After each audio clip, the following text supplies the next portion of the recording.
Assalomu alaykum. Ushbu videorolikda Rossiyada patent olish uchun rus tili, Rossiya tarixi va Rossiya qonunlaridan imtihonda beriladigan test savollarini ko'rib chiqamiz. 2025-yil 1-iyuldan boshlab test savollari 11 ta variant, har bir variantda 22 ta, umumiy hisobda 242 ta savoldan iborat. Ushbu videorolikda barcha 11 ta variant, 242 ta savol javoblari bilan taqdim etilgan. Shuningdek, bizning Telegram kanalimiz orqali Ekzamen Patent.ru saytiga o'tib, test savollarini yanada oson va qulay onlayn tarzda yechib tayyorlanishingiz mumkin. Ushbu sayt qulayligi shundaki, har bir savol ostida perevod yozuvini bosib, savolning o'zbek tilidagi tarjimasi, Proverit ответ yozuvini bosib esa har bir savolga berilgan javobni to'g'ri yoki noto'g'ri ekanligini alohida tekshirib ko'rish imkoniyati berilgan. Javobni belgilagandan so'ng Dalya yozuviga bosib, keyingi savollarga o'tish mumkin. Har bir variant 22 ta savoldan iborat. Barcha savollarga javob berilgandan so'ng Завершить yozuvini bosib, umumiy nechta savolga to'g'ri va nechta savolga noto'g'ri javob berilganini tekshirib ko'rishimiz mumkin. Telegram kanal silkasi ushbu video ostidagi birinchi kommentariya hamda videorolik opisaniyasida yozib qoldiriladi. Test savollarini ko'rib chiqishni boshlaymiz. Audirovание. Ushbu savolda biz audio suhbatni tinglab, birinchi va ikkinchi savollarga javob topishimiz kerak bo'ladi. Audioni biz kompyuterda eshitamiz. Прослушайте диалог и выберите правильный ответ в заданиях 1 и 2. Здравствуйте. Я хочу сдать экзамен для получения патента. Добрый день! Вы можете сдать экзамен во вторник. С собой необходимо иметь паспорт и миграционную карту. Audio suhbatda salom, men patent uchun imtihon topshirmoqchiman deganda xayrli kun, siz seshanba kuni imtihon topshirishingiz mumkin. O'zingiz bilan pasport va migratsion karta bo'lishi lozim deb javob qaytarilgan. Birinchi savolda biz bu suhbat qayerda bo'layotganini topishimiz kerak. Patent uchun imtihon test markazida topshiriladi. To'g'ri javob 3-variant Centre тестирования, test markazida. Ikkinchi savolda с собой необходимо иметь, ya'ni imtihon topshirish uchun qaysi hujjat yonimizda bo'lishi lozimligi so'ralgan. Yuqoridagi audio suhbatda imtihon topshirish uchun pasport va migratsion karta bo'lishi lozimligi aytilgandi. Demak, to'g'ri javob birinchi variant migratsionную карту. Ushbu ovozli savolda biz audio e'lonni tinglab, 3 va 4 savollar javobini topishimiz kerak. Audioni eshitamiz. Прослушайте объявление и выберите правильный ответ в заданиях 3 и 4. Уважаемые покупатели, если вы потеряли свои вещи в нашем магазине, обратитесь к администратору. Audio e'londa hurmatli xaridorlar, agar siz o'z buyumlaringizni bizning do'konda yo'qotib qo'ysangiz, administratorga murojaat qiling deyilgan.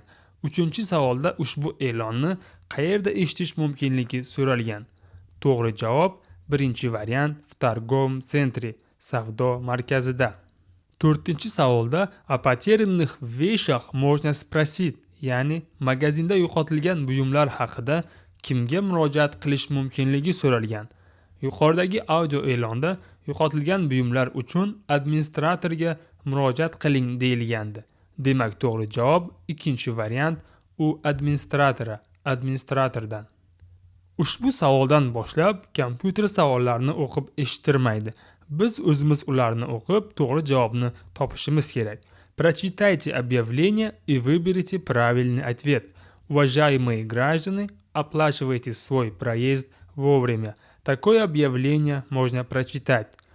Ushbu savolda hurmatli fuqarolar, yo'l haqqini o'z vaqtida to'lang yozuvli e'lonni qayerda o'qishimiz mumkin deb so'ralgan. Bu kabi e'lonni albatta avtobusda o'qishimiz mumkin. To'g'ri javob 2-variant в avtobusda. Ekskursiya начинается. Ushbu savolda ekskursiya soat nechida boshlanadi deb so'ralgan. Matnda ekskursiya будет 12 мая во вторник с 10 до 14 часов, ya'ni ekskursiya soat 10 da boshlanib, 10 da tugashi yozilgan. To'g'ri javob birinchi variant в 10 часов, soat 10 da. Ushbu savol yozma savol bo'lib, boshqa savollar kabi 3 ta variant berilmagan. Bu yerda to'g'ri javobni topib yozishimiz kerak bo'ladi. Yozma savol har bir variantda faqat bir dona beriladi. Ushbu savolda biz batirning kasbi nima ekanligini topib yozishimiz kerak. Diqqat bilan o'qisak, savol ichida batir stроитель, ya'ni quruvchi deb javobi ham yozilgan. Demak, to'g'ri javob stроитель so'zini xatosiz ko'chirib yozamiz. Сегодня суббота, а мама приехала вчера. Savolda bugun shanba, onam kecha keldilar deb yozilgan va biz qaysi kunda kelganliklarini topishimiz kerak. Demak, bugun shanba bo'lsa, kecha, ya'ni shanbadan oldingi kun albatta juma kuni bo'ladi. To'g'ri javob ikkinchi variant пятницу, juma kuni. В салоне сотовой связи я купил. Savolda mobil aloqa do'konidan nima xarid qilish mumkinligi so'ralgan. To'g'ri javob 3-variant telefon. Bu yerda как вас зовут, ismingiz nima savoliga javob qaysi so'z bilan boshlanishi so'ralgan. To'g'ri javob 2-variant меня, mening ismim. Мы приехали в Россию, потому что здесь есть работа. Bu savolda biz Rossiyaga keldik, chunki bu yerda ish bor deb yozilgan. To'g'ri javob birinchi variant потому что, chunki. 4 noyabrya в России празднуют. Savolda 4-noyabrda Rossiyada qaysi bayram nishonlanishi so'ralgan. To'g'ri javob 2-variant День народного единства, xalq birligi kuni. Stolitsa Rossiyской Federatsiya. Savolda qaysi shahar Rossiya Federatsiyasi poytaxti ekanligi so'ralgan. To'g'ri javob albatta Moskva. Великая Отечественная война закончилась. Savolda Ulug' Vatan urushi qachon tugaganligi so'ralgan. To'g'ri javob 2-variant 1945-yilda. Содружество независимых государств СНГ было образовано после. Savolda Mustaqil davlatlar hamdo'stligi tashkiloti qachon tashkil etilganligi so'ralgan. To'g'ri javob birinchi variant после распада СССР в 1991 году. SSR parchalangandan so'ng 1991-yilda. Укажите флаг Российской Федерации. Savolda Rossiya Federatsiyasi bayrog'i ko'rsatilishi so'ralgan. To'g'ri javob albatta birinchi variant. Ushbu savolda Rossiya Konstitutsiyasining 62-moddasiga binoan chet el fuqarolarining Rossiya hududida qanday haq-huquqlarga ega ekanligi so'ralgan. Bu yerda to'g'ri javob eng uzun bo'lgan 2-variant. Иностранные граждане пользуются правами и несут обязанности наравне с гражданами Российской Федерации, кроме случаев, установленных федеральным законом или международным договором Российской Federatsiya, ya'ni chet el fuqarolari Rossiya Federatsiyasi fuqarolari bilan teng huquq va majburiyatlarga ega. Federal qonun yoki Rossiya Federatsiyasining xalqaro shartnomalarida belgilangan holatlar bundan mustasno.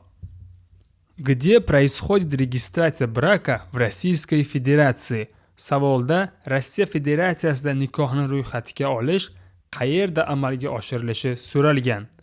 To'g'ri javob 2-variant в отделе ЗАГС, записи актов гражданского состояния, FHDO, ya'ni fuqarolik holati dalolatnomalarini yozish bo'limida.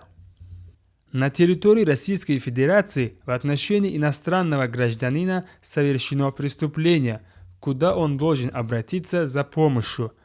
Savolda Rossiya Federatsiyasi hududida chet el fuqarosiga nisbatan jinoyat sodir etilganda yordam uchun qayerga murojaat qilishi kerakligi so'ralgan. To'g'ri javob birinchi variant politsiyaga. Для постановки на учет по месту пребывания иностранный гражданин должен иметь. Savolda chet el fuqarosini registratsiya qilish uchun qaysi hujjatlar kerakligi so'ralgan. To'g'ri javob 3-variant pasport и миграционную карту. Pasport va migratsion karta ikkala hujjat ham bo'lishligi shart. Если иностранный гражданин нарушил правила постановки на миграционный учет, то он привлекается к ответственности. Savolda registratsiya qilish qoidasini buzgan chet el fuqarosi qanday javobgarlikka tortilishi so'ralgan. To'g'ri javob 3-variant administrativniy, ma'muriy. Savolda Rossiya Federatsiyasi hududida chet el fuqarosi qonida VICH infeksiyasi aniqlansa, u Rossiyadan deportatsiya qilinadi. Bu gap to'g'rimi yo noto'g'ri deb so'ralgan. To'g'ri javob 1-variant verna, to'g'ri. Agar chet el fuqarosi qonida VICH infeksiyasi aniqlansa, u Rossiyadan deportatsiya qilinadi. Ikkinchi variant savollarini ko'rib chiqishni boshlaymiz. Audirovание. Ushbu savolda biz audio suhbatni tinglab, birinchi va ikkinchi savollarga javob topishimiz kerak bo'ladi. Audioni kompyuterda eshitamiz. Прослушайте диалог и выберите правильный ответ в заданиях 1 и 2. Извините, вы выходите на следующей остановке? Нет, я выхожу через одну остановку. Audio suhbatda uzr, siz keyingi bekatda tushasizmi deb so'ralganda, yo'q, men bir bekat o'tib tushaman deb javob qaytarilgan. Birinchi savolda biz bu suhbat qayerda bo'layotganini topishimiz kerak. Bunday suhbatni avtobusda eshitishimiz mumkin. To'g'ri javob 3-variant в автобусе, avtobusda. Ikkinchi savolda on выходит. U, ya'ni erkak kishi qachon avtobusdan tushmoqchi ekanligi so'ralgan. Yuqoridagi audio suhbatda erkak men bir bekat o'tib tushaman deb javob qaytarganini eshitdik. Demak, to'g'ri javob 1-variant через одну остановку, bitta bekatdan so'ng. Ushbu ovozli savolda biz audio e'lonni tinglab, 3 va 4 savollar javobini topishimiz kerak. Audioni eshitamiz. Прослушайте объявление и выберите правильный ответ в заданиях 3 и 4. Внимание! Кто потерял свой телефон в магазине «Цветы», может взять его у администратора магазина. Audio e'londa diqqat, o'z telefonini gullar do'konida yo'qotib qo'yganlar uni do'kon administratoridan olishlari mumkin deyilgan. 3-savolda biz ushbu e'lonni qayerda eshitishimiz mumkinligini so'ralgan. To'g'ri javob 1-variant в торговом центре, savdo markazida. 4-savolda u administratora magazina можно, ya'ni do'kon administratoridan nimani olish mumkinligi so'ralgan. Yuqoridagi audio e'londa o'z telefonini gullar do'konida yo'qotib qo'yganlar uni do'kon administratoridan olishlari mumkin deyilgandi. Demak, to'g'ri javob 1-variant взять свой потерянный telefon, yo'qotgan telefoningizni olishingiz mumkin. Har bir variantda 5-savoldan boshlab kompyuter savollarni o'qib eshittirmaydi. Biz o'zimiz ularni o'qib, to'g'ri javobni topishimiz kerak. Прочитайте киноафишу и выберите правильный ответ. С 3 марта смотрите фильм о победах российских спортсменов. Новый фильм снять.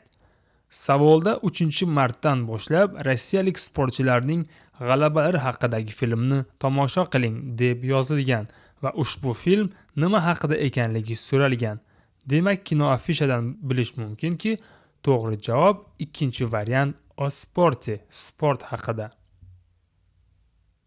Ushbu savolda вчера днем Дамир и его семья были, ya'ni kecha kun bo'yi Damir va uning oilasi qayerda bo'lganligi so'ralgan. Matnda днем мы были в парке, ya'ni kecha kun bo'yi Damir va uning oilasi parkda edi deb yozilgan. To'g'ri javob 1-variant в парке, parkda bo'lishgan. Ushbu savol yozma savol bo'lib, boshqa savollar kabi 3 variant berilmagan. Bu yerda to'g'ri javobni topishimiz kerak bo'ladi. Yozma savollar har bir variantda bittadan beriladi. Savolda biz Anvar qayerdan kelganligini topib yozishimiz kerak. Savol matnida Anvar приехал из Узбекистана. Anvar O'zbekistondan kelgan deb yozilgan. Demak, откуда вы приехали? Siz qayerdan keldingiz degan savolga biz я приехал из Узбекистана. Men O'zbekistondan keldim deb javob yozishimiz kerak. Я приехал из yozilgan. Biz faqat xatosiz bitta so'z O'zbekistana degan so'zni ko'chirib yozamiz. To'g'ri javob O'zbekistana. В магазине мебель я купил. Ushbu savolda mebel do'konidan qaysi buyumni xarid qilishimiz mumkinligi so'ralgan. To'g'ri javob albatta 3-variant stol. Savolda мой друг работает в магазине. Mening do'stim magazinda ishlaydi deb yozilgan. To'g'ri javob 3-variant работает ishlaydi. Bu savolda сколько лет yoshing nechida deb so'ralganda qaysi so'zni ishlatishimiz kerakligi so'ralgan. To'g'ri javob 2-variant тебе. Сколько тебе лет? Yoshing nechida? Врач спросил меня, как вы себя чувствуете? Savolda doktor mendan siz o'zingizni qanday his qilyapsiz deb so'radi deyilgan. To'g'ri javob 1-variant как. Qanday? 7 yanvarya в России празднуют. Savolda 7 yanvarda Rossiyada qaysi bayram nishonlanishi so'ralgan. To'g'ri javob 3-variant Rojdestvo Xristovo. Xristianlarning diniy bayrami Rojdestvo nishonlanadi. В Российской Федерации находится город. Savolda qaysi shahar Rossiyada joylashganligi so'ralgan. To'g'ri javob 2-variant Vladivostok. Союзником СССР в годы Великой Отечественной войны была. Savolda Ulug' Vatan urushi yillarida qaysi davlat SSRning ittifoqchisi bo'lganligi so'ralgan. To'g'ri javob 3-variant Великая Британия, Buyuk Britaniya. Прославленный полководец Великой Отечественной войны. Bu savolda Ulug' Vatan urushi yillaridagi mashhur qo'mondon kim bo'lganligi so'ralgan. To'g'ri javob 2-variant Jukov. Ushbu savolda Rossiya konstitutsiyasi chet el fuqarolariga Rossiya hududida qanday huquqlarni kafolatlashi so'ralgan. To'g'ri javob 3-variant пользоваться родным языком. Ona tilimizda gaplashish huquqini.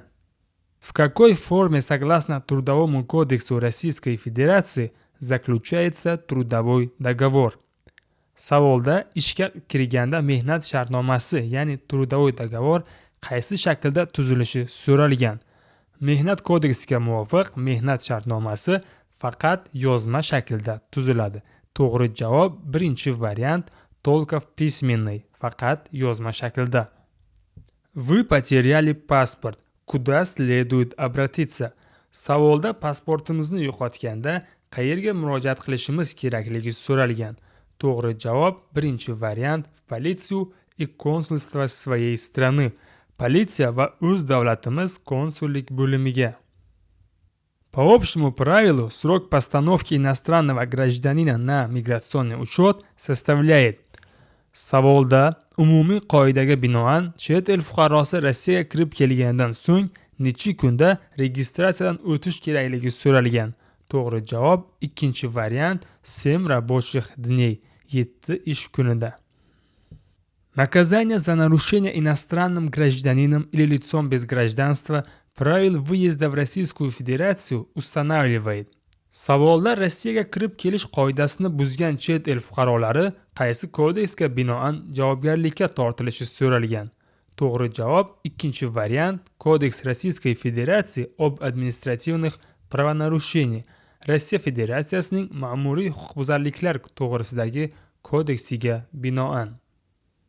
Savolda Rossiya Federatsiyasida vaqtinchalik bo'lib turish muddati tugagan, ammo Rossiyadan chiqib ketishdan bosh tortayotgan chet el fuqarosi Rossiya qonunlariga binoan javobgarlikka tortiladi. Bu gap to'g'rimi yo noto'g'ri deb so'ralgan. To'g'ri javob 1-variant verna, to'g'ri.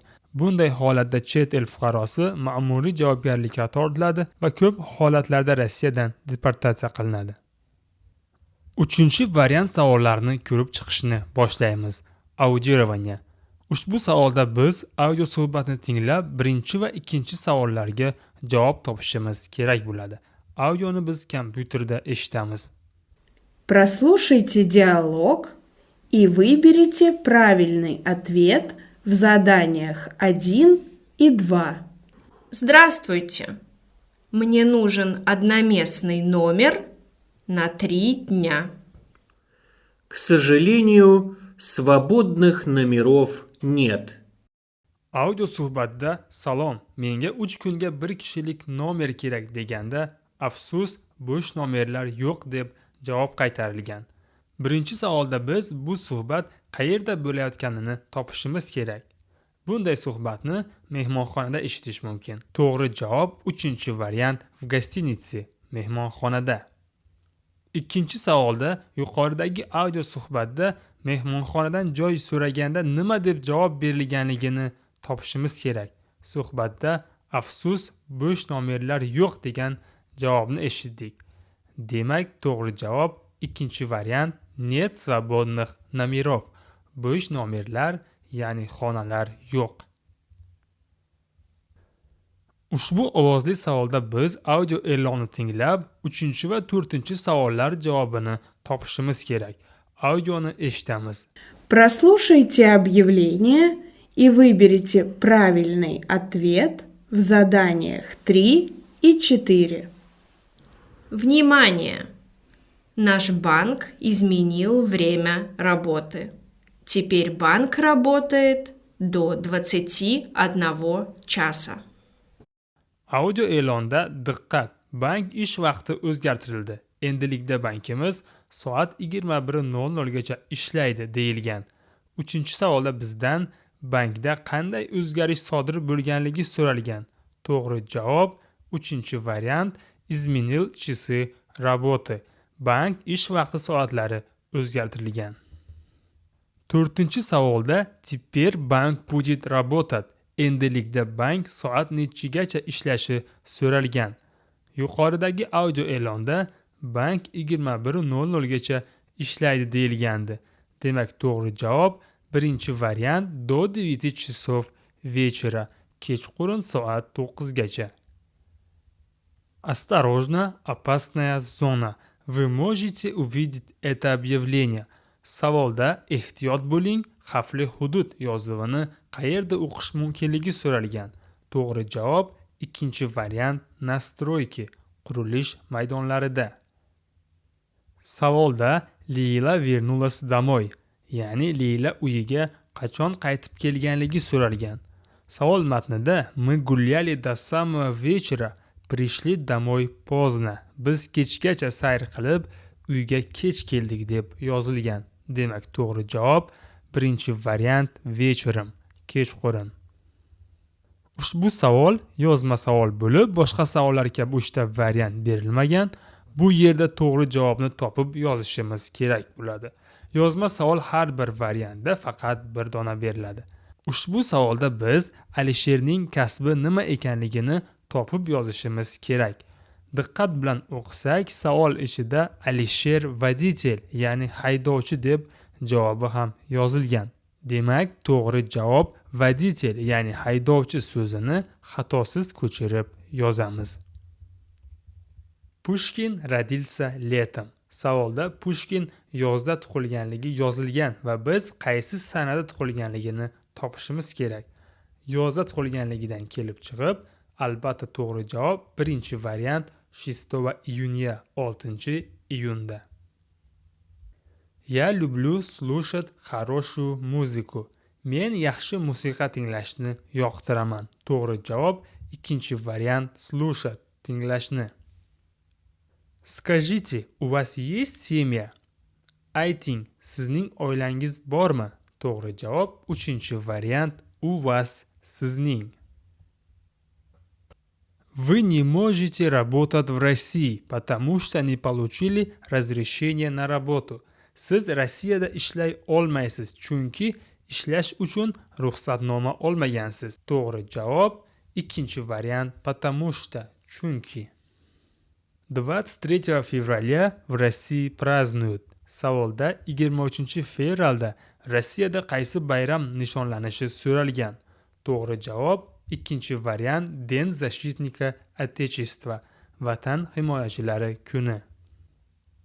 Какой город Российской Федерации называют второй столицей России? Savolda qaysi shahar Rossiyaning ikkinchi poytaxti, ya'ni ikkinchi eng katta shahri ekanligi so'ralgan. To'g'ri javob 3-variant Sankt-Peterburg. Великая Отечественная война окончилась. Savolda Ulug' Vatan urushi qachon tugaganligi so'ralgan. To'g'ri javob 3-variant 1945-yilda. Содружество независимых государств СНГ было создано. Savolda Mustaqil davlatlar hamdo'stligi tashkiloti qachon tashkil etilganligi so'ralgan. To'g'ri javob 3-variant 1991-yilda. Какое право Конституция Российской Федерации гарантирует иностранному гражданину на территории Российской Федерации? Savolda Rossiya Konstitutsiyasi chet el fuqarolariga Rossiya Federatsiyasi hududida qanday huquqlarni kafolatlashi so'ralgan. To'g'ri javob 2-variant Trudиться, выбирать род занятий. Mehnat qilish o'z ishini tanlash huquqini kafolatlaydi. Имеет ли иностранный гражданин право приобретать недвижимое имущество на территории Российской Федерации? Savolda chet el fuqarosi Rossiya hududida ko'chmas mulk, ya'ni uy, hovli, yer sotib olish huquqiga egami deb so'ralgan. To'g'ri javob 1-variant imeyt. Ega chet el fuqarosi Rossiya hududida uy, hovli sotib olishi mumkin. Имеет ли право иностранный гражданин вступить в брак на территории Российской Федерации? Savolda chet el fuqarosi Rossiyada nikohdan o'tib uylanishi mumkinmi deb so'ralgan. To'g'ri javob 1-variant da. Rossiya Federatsiyasida chet el fuqarosi Rossiya yoki boshqa davlatlar fuqarosi bilan nikohdan o'tishi mumkin. Какую цель выезда нужно указать в миграционной карте, чтобы получить patent? Savolda patent olish uchun migratsion kartada kirib kelish maqsadi nima deb ko'rsatilishi kerakligi so'ralgan. To'g'ri javob 2-variant работа, ish. Для получения патента иностранный гражданин предоставляет в уполномоченную организацию документы в течение. Savolda Rossiyaga kirib kelgandan so'ng necha kunda patentga hujjat topshirish kerakligi so'ralgan. To'g'ri javob 1-variant 30 kunda. Иностранный гражданин, не покинувший территорию Российской Федерации установленный срок, подлежит депортации. Верно ли это суждение? Savolda Rossiya hududini belgilangan muddatda tark etmagan chet el fuqarosi Rossiyadan deportatsiya qilinadi. Shu bayonot to'g'rimi yo noto'g'ri deb so'ralgan. To'g'ri javob 1-variant verna, to'g'ri. 4-variant savollarini ko'rib chiqishni boshlaymiz. Audirovание. Ushbu savolda biz audio suhbatni tinglab, 1 va 2 savollarga javob topishimiz kerak bo'ladi. Audioni kompyuterda eshitamiz. Прослушайте диалог и выберите правильный ответ в заданиях 1 и 2. Антон, дай мне, пожалуйста, телефон. Мне нужно срочно позвонить в больницу. Конечно, возьми. А где твой телефон? Вчера потеряла его. Audio suhbatda qiz bola Anton, iltimos telefoningni berib tur. Men zudlik bilan kasalxonaga telefon qilishim kerak deganda Anton albatta ol, sening telefoning qayerda deb so'radi. Qiz bola kecha uni yo'qotdim deb javob berdi. Birinchi savolda вы слышите разговор, ya'ni bu suhbat kimlar orasida bo'layotganligi so'ralgan. Berilgan variantlar ichidan eng to'g'ri javob 1-variant друзей, do'stlar orasida. Ikkinchi savolda что сделал Anton? Anton nima qilganligi so'ralgan. Yuqoridagi audio suhbatda Anton o'z telefonini qiz bolaga berganini eshitdik. Demak, to'g'ri javob 3-variant. On dal mobilniy telefon. U mobil telefonini berdi.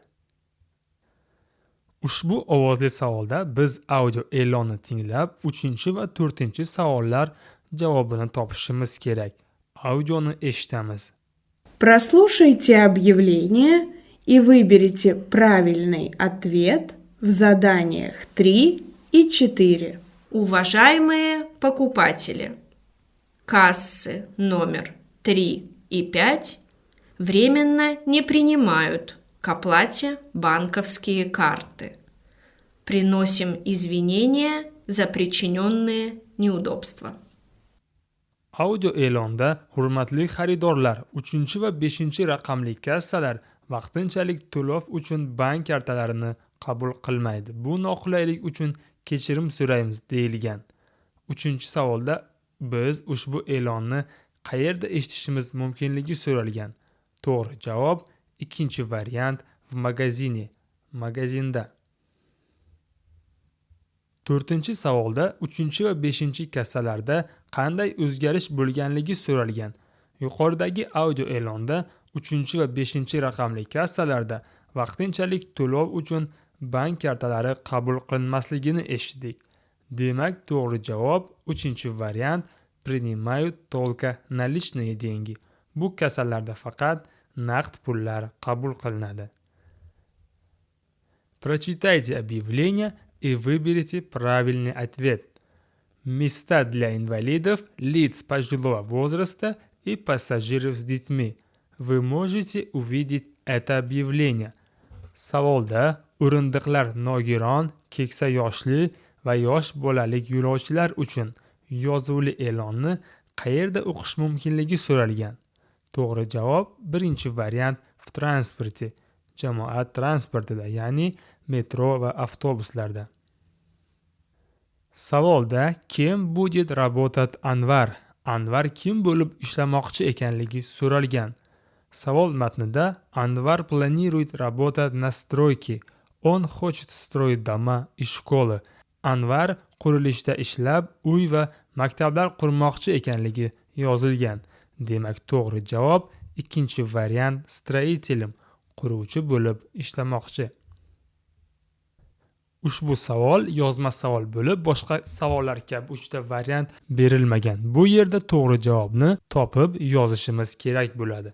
Muslim Ibragimov хочет получить работу курьера. Выпишите нужное слово в его заявлении. Заявление. Прошу принять меня на должность. Ushbu savolda biz Muslim Ibragimov kim bo'lib ishlamoqchi ekanligini topib yozishimiz kerak.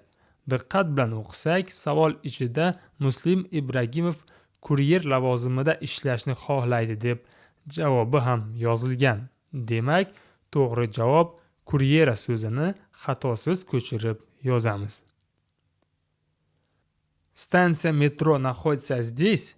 Нет, там. Savolda metro bekati shu yerda joylashganmi deb so'ralganda, yo'q, u yerda deb javob qaytarilgan. To'g'ri javob там, u yerda. Моя сестра работает в больнице врачом. Savolda mening opam bemorxonada vrach, ya'ni shifokor bo'lib ishlaydi deb yozilgan. To'g'ri javob 2-variant vrachom, shifokor bo'lib. Извините, это ваши документы? Savolda kechirasiz, bu sizning hujjatlaringizmi deb so'ralgan. To'g'ri javob 3-variant ваши, sizning. Скажите, пожалуйста, где находится поликлиника? Savolda iltimos ayting, poliklinika qayerda joylashgan deb so'ralgan. To'g'ri javob 1-variant где, qayerda. День Победы в России отмечают. Savolda g'alaba kuni Rossiyada qachon nishonlanishi so'ralgan.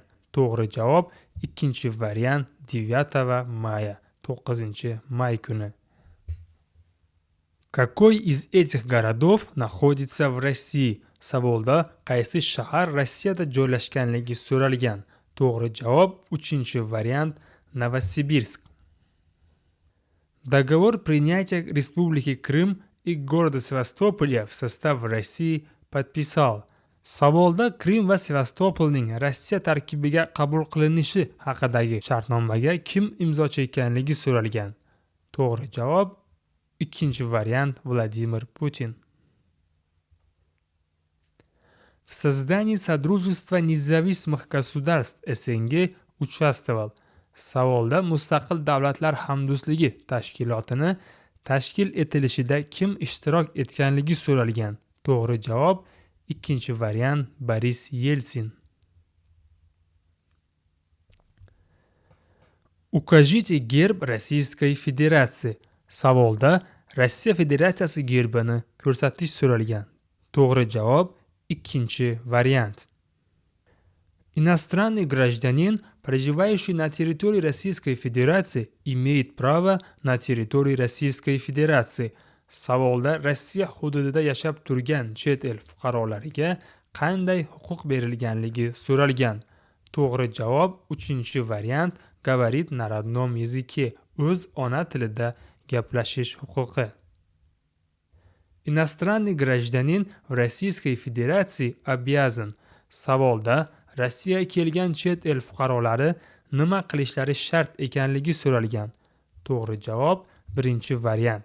Однократно пройти дактилоскопическую регистрацию и фотографирование при получении разрешения на работу. Chet el fuqarolari patent olish vaqtida bir marotaba barmoq izi topshirib, rasmga tushishlari shart. Куда следует обратиться человеку, если его ограбили? Savolda o'g'rilik sodir etilganda qayerga murojaat qilish kerakligi so'ralgan. To'g'ri javob birinchi variant в полицию. Politsiyaga murojaat qilish kerak. При въезде в РФ необходимо получить и заполнить. Savolda Rossiyaga kirib kelayotganda, ya'ni chegaradan o'tayotganda qaysi hujjatni olishimiz kerakligi so'ralgan. To'g'ri javob ikkinchi variant migratsionную карту. Chegaradan o'tayotganda migratsion karta olinishi lozim. Иностранный гражданин совершил преступление на территории Российской Федерации. Каким кодексом регулируется ответственность за него? Savolda Rossiya hududida jinoyat sodir etgan chet el fuqarosi qaysi kodeksga binoan javobgarlikka tortilishi so'ralgan. To'g'ri javob birinchi variant Уголовным кодексом Российской Федерации. Rossiya Federatsiyasining jinoyat kodeksiga binoan javobgarlikka tortiladi. Иностранный гражданин будет депортирован в случае нарушения срока обращения за патентом или за разрешением на работу. Верно ли это суждение? Savolda chet el fuqarosi patent uchun hujjatlarni belgilangan muddatda topshira olmasa, Rossiyadan deportatsiya qilinadi. Bu bayonot to'g'rimi yo noto'g'rimi deb so'ralgan. Noto'g'ri. Bunday holatda chet el fuqarosi ma'muriy jarima to'lab patentga hujjat topshirishi mumkin. To'g'ri javob ikkinchi variant неверно, noto'g'ri. 5-variant savollarini ko'rib chiqishni boshlaymiz. Ushbu savolda biz audio suhbatni tinglab, birinchi va ikkinchi savollarga javob topishimiz kerak bo'ladi. Audioni kompyuterda eshitamiz.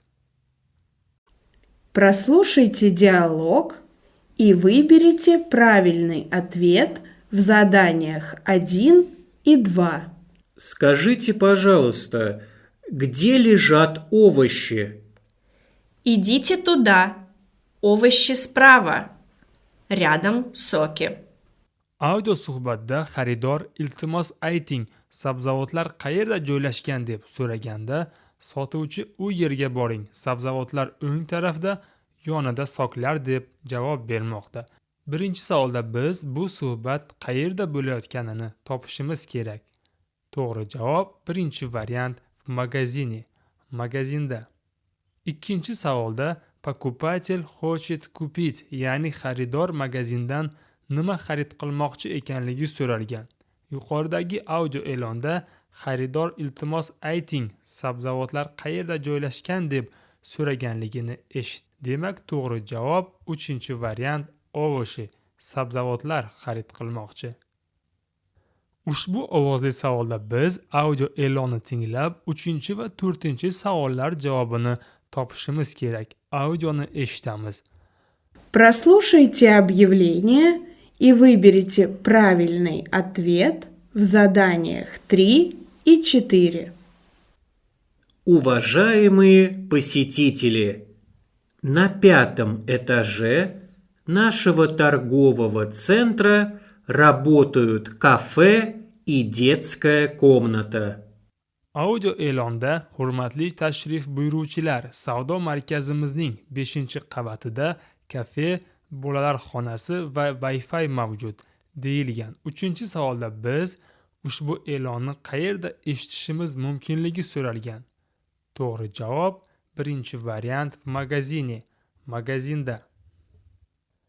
4-savolda в торговом центре можно пообедать, ya'ni savdo markazining nechinchi qavatida tushlik qilish mumkinligi so'ralgan. Yuqoridagi audio e'londa savdo markazining 5-qavatida kafe joylashganligini eshitdik. Demak, to'g'ri javob 2-variant на 5-м этаже, 5-qavatda. Прочитайте объявление и выберите правильный ответ. Уважаемые пассажиры, выход к поездам в конце зала номер 1. Такое объявление можно прочитать. Savolda, hurmatli yo'lovchilar, poyezdga chiqish yo'lakchasi 1-zalning oxirida yozuvli e'lonni qayerda o'qish mumkinligi so'ralgan. To'g'ri javob 2-variant на вокзале, poyezd vokzalida. Yuliya работает в аптеке. Savolda, Yuliya aptekada qanchadan buyon ishlashi so'ralgan. Savol matnida Yuliya aptekada bir necha oydan buyon ishlab kelayotgani yozilgan. Demak, yaqinda ishga kelgan. To'g'ri javob 1-variant недавно, yaqinda. Ushbu savol yozma savol bo'lib, boshqa savollar kabi 3 variant berilmagan. Bu yerda to'g'ri javobni topib yozishimiz kerak bo'ladi. Ushbu savolda biz Muhammad Turdiyevning oilaviy ahvoli, ya'ni uylanganmi yo'qmi topib yozishimiz kerak. Savolda Muhammad Turdiyev со своей женой приехал в Россию, ya'ni Muhammad Turdiyev o'z ayoli bilan Rossiyaga kelgan ekanligi yozilgan. Demak, u uylangan. To'g'ri javob jenat so'zini xatosiz yozamiz. В магазине фрукты и овощи я купил яблоки. Sabzavot va mevalar do'konidan olma xarid qildim. To'g'ri javob 2-variant яблоки, olma. Вчера мы отдыхали в парке. Kecha biz parkda dam oldik. To'g'ri javob 3-variant отдыхали, dam oldik. Моя подруга сейчас учится, она будет поваром. Mening dugonam hozirda o'qiyapti. U kelgusida oshpaz bo'ladi. To'g'ri javob 3-variant поваром, oshpaz. Ты смотрел, какая завтра будет погода? Ko'rdingmi, ertaga qanday ob-havo bo'lar ekan? To'g'ri javob 1-variant какая, qanday. День России в России отмечают. Savolda Rossiya kuni bayrami qachon nishonlanishi so'ralgan. To'g'ri javob 3-variant 12 iyunya, 12 iyunda nishonlanadi. В России находится город. Savolda qaysi shahar Rossiyada joylashganligi so'ralgan. To'g'ri javob 1-variant Samara. В 1945 году. Savolda 1945-yilda qaysi tarixiy voqea sodir bo'lganligi so'ralgan. 1945-yilda Sovet armiyasi Germaniya poytaxti Berlin shahrini ishg'ol etib, Ulug' Vatan urushida g'alaba qozongan. To'g'ri javob 1-variant Sovetskiy vойска взяли Berlin. Sovet armiyasi Berlin shahrini ishg'ol etgan. В 1961 году совершил полет в космос. Savolda kim 1961-yilda koinotga parvoz qilganligi so'ralgan. To'g'ri javob 1-variant Gagarin. Какое право Конституция Российской Федерации гарантирует иностранному гражданину на территории Российской Federatsiya? Savolda Rossiya Konstitutsiyasi chet el fuqarolariga qanday huquqlarni kafolatlashi so'ralgan. To'g'ri javob birinchi variant. Знакомиться с документами и материалами, непосредственно затрагивающими его права и свободы. Право на медицинскую помощь для иностранных граждан. Savolda Rossiya hududida chet el fuqarolarining tibbiy yordam olish huquqlari qanday ta'minlanishi so'ralgan. To'g'ri javob uchinchi variant. Обеспечивается законодательством Российской Federatsiya. Rossiya Federatsiyasi qonunchiligi bilan ta'minlanadi. Иностранному гражданину исполнилось 18 лет. Может ли он осуществлять трудовую деятельность на территории Российской Federatsiya? Savolda 18 yoshga to'lgan chet el fuqarosi Rossiyada ishlashi mumkinmi deb so'ralgan. To'g'ri javob birinchi variant da. 18 yoshga to'lgan chet el fuqarosi Rossiyada ishlashi mumkin. Когда должен покинуть территорию Российской Federatsiya временно пребывающий иностранный гражданин? Savolda Rossiyada vaqtinchalik bo'lib turgan chet el fuqarosi qachon Rossiya hududini tark etishi kerakligi so'ralgan. To'g'ri javob uchinchi variant. По истечении срока временного пребывания, установленного федеральным законом. Federal qonunda belgilangan vaqtinchalik bo'lib turish muddati tugagandan so'ng Rossiyadan chiqib ketishi kerak. Если иностранный гражданин нарушил правила постановки на миграционный учет, то он привлекается к ответственности. Savolda registratsiya qilish qoidasini buzgan chet el fuqarosi qanday javobgarlikka tortilishi so'ralgan. To'g'ri javob uchinchi variant. Administrativniy, ma'muriy javobgarlikka tortiladi.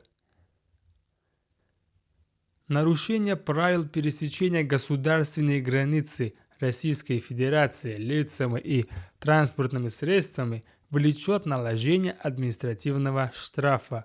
Верно ли это суждение?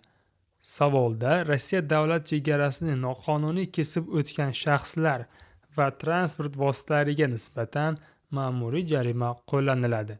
Bu bayonot to'g'rimi yo noto'g'ri deb so'ralgan. To'g'ri javob birinchi variant. Verna.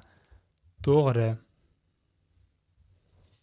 6 variant savollarini ko'rib chiqishni boshlaymiz. Ushbu savolda biz audio suhbatni tinglab, birinchi va ikkinchi savollarga javob topishimiz kerak bo'ladi. Audioni kompyuterda eshitamiz. Прослушайте диалог и выберите правильный ответ в заданиях 1 и 2. Здравствуйте. Я могу сегодня открыть счет? Пожалуйста, паспорт и миграционную карту. Audio suhbatda salom, men bugun hisob raqam ochishim mumkinmi deb so'ralganda, marhamat, pasport va migratsion kartangizni uzating deb javob berilgan. Birinchi savolda biz bu suhbat qayerda bo'layotganligini topishimiz kerak. To'g'ri javob uchinchi variant. В банке. Bankda. Ikkinchi savolda с собой надо иметь, ya'ni hisob raqam ochish uchun qaysi hujjat yonimizda bo'lishi lozimligi so'ralgan. Yuqoridagi audio suhbatda marhamat, pasport va migratsion kartangizni uzating deb javob berilganini eshitdik. Demak, to'g'ri javob birinchi variant. Migratsionную карту. Migratsion karta bo'lishi lozim. Ushbu ovozli savolda biz audio e'lonni tinglab, 3 va 4 savollar javobini topishimiz kerak. Audioni eshitamiz. Прослушайте объявление и выберите правильный ответ в заданиях 3 и 4. На втором этаже нашего торгового центра открылся новый магазин мужской одежды. Сегодня скидка 20%. Audio e'londa savdo markazimizning 2-qavatida erkaklar libosi sotadigan yangi magazin ochildi. Bugun chegirma 20% deyilgan. 3-savolda yangi ochilgan do'kondan kimlar uchun libos xarid qilish mumkinligi so'ralgan. To'g'ri javob 1-variant для мужчин, erkaklar uchun. 4-savolda это объявление можно услышать. Biz ushbu audio e'lonni qayerda eshitishimiz mumkinligi so'ralgan. To'g'ri javob 1-variant в торговом центре, savdo markazida. 5-savoldan boshlab kompyuter savollarini o'qib eshittirmaydi. Biz o'zimiz ularni o'qib, to'g'ri javobni topishimiz kerak. Уважаемые гости, завтрак для вас будет в ресторане на 15 этаже. Такое объявление можно прочитать. Savolda hurmatli mehmonlar, siz uchun ertalabki nonushta 15-qavatdagi restoranda bo'ladi. Yozuvli e'lonni qayerda o'qish mumkinligi so'ralgan. To'g'ri javob 2-variant в гостинице, mehmonxonada. С 1 августа музыкальная школа принимает детей в первый класс. Прослушивание детей строго по записи по вторникам и четвергам с 13 до 16 часов. Прослушивание будет. Savolda musiqa maktabida bolalarni tinglab ko'rish kunning qaysi vaqtida o'tkazilishi so'ralgan. Matnda bolalar uchun tinglovlar oldindan yozilgan holda seshanba va payshanba kunlari 13:00 dan 16:00 gacha o'tkazilishi yozilgan. Demak, to'g'ri javob 1-variant dnyom, kunduzi. Ushbu savol yozma savol bo'lib, boshqa savollar kabi 3 variant berilmagan. Bu yerda to'g'ri javobni topib yozishimiz kerak bo'ladi. Ержан Таджиев приехал в Россию из Казахстана. Ему 20 лет.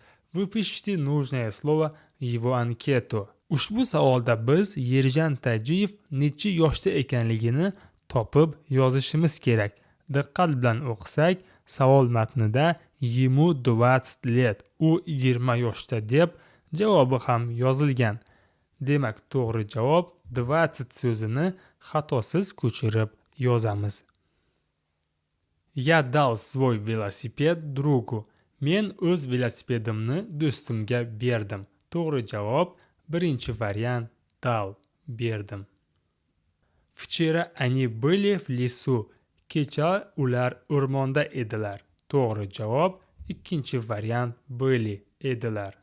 Утром мы были в поликлинике. Ertalab biz klinikada edik. To'g'ri javob 2-variant в поликлинике, klinikada. Мы не работаем, потому что сегодня воскресенье. Biz ishlamaymiz, chunki bugun yakshanba. To'g'ri javob 1-variant потому что, chunki. 23 fevraля в России отмечают. Savolda 23 fevralda Rossiyada qaysi bayram nishonlanishi so'ralgan. To'g'ri javob 2-variant Den защитника Отечества, Vatan himoyachilari kuni. В России находится город. Savolda qaysi shahar Rossiyada joylashganligi so'ralgan. To'g'ri javob 3-variant Yekaterinburg. Konstitutsiya Российской Federaции была принята. Savolda Rossiya Federatsiyasi konstitutsiyasi qachon qabul qilinganligi so'ralgan. To'g'ri javob 3-variant 1993-yilda. В 1945 году советские войска взяли. Savolda 1945-yilda Sovet armiyasi qaysi shaharni bosib olganligi so'ralgan. To'g'ri javob 1-variant Berlin.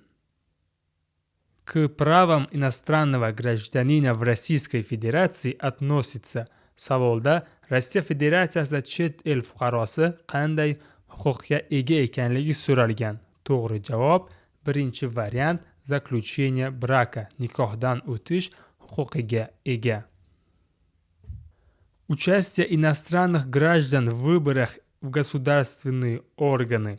Savolda chet el fuqarolarining Rossiya davlat organlari saylovlarida qatnashish huquqiga ega emasligi yozilgan. To'g'ri javob uchinchi variant не является правом. Chet el fuqarolari saylovlarda qatnashish huquqiga ega emas. Иностранный гражданин потерял удостоверение личности. В какой правоохранительный орган ему следует прежде всего обратиться? Savolda chet el fuqarosi pasportini yo'qotganda birinchi bo'lib qayerga murojaat qilishi kerakligi so'ralgan. To'g'ri javob ikkinchi variant politsiyaga. В течение какого времени иностранный гражданин может непрерывно пребывать на территории Российской Federaции, если ему не требуется виза? Savolda vizasiz kirib kelishi mumkin bo'lgan chet el fuqarosi necha kun davomida Rossiyada bo'lib turishi mumkinligi so'ralgan. To'g'ri javob uchinchi variant 90 дней, 90 kun. Принудительная высылка иностранного гражданина из Российской Федерации в случае утраты или прекращения законных оснований для его дальнейшего пребывания называется. Savolda chet el fuqarosining Rossiya Federatsiyasi hududidan majburan chiqarib yuborilishi nima deb atalishi so'ralgan. To'g'ri javob birinchi variant deportatsiya.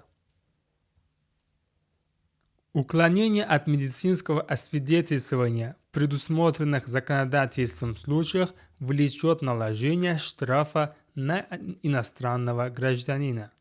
Верно ли это утверждение?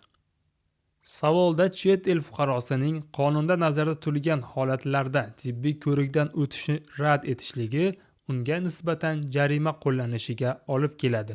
Bu bayonot to'g'rimi yo noto'g'rimi deb so'ralgan. To'g'ri javob birinchi variant verna, to'g'ri. 7-chi variant savollarini ko'rib chiqishni boshlaymiz.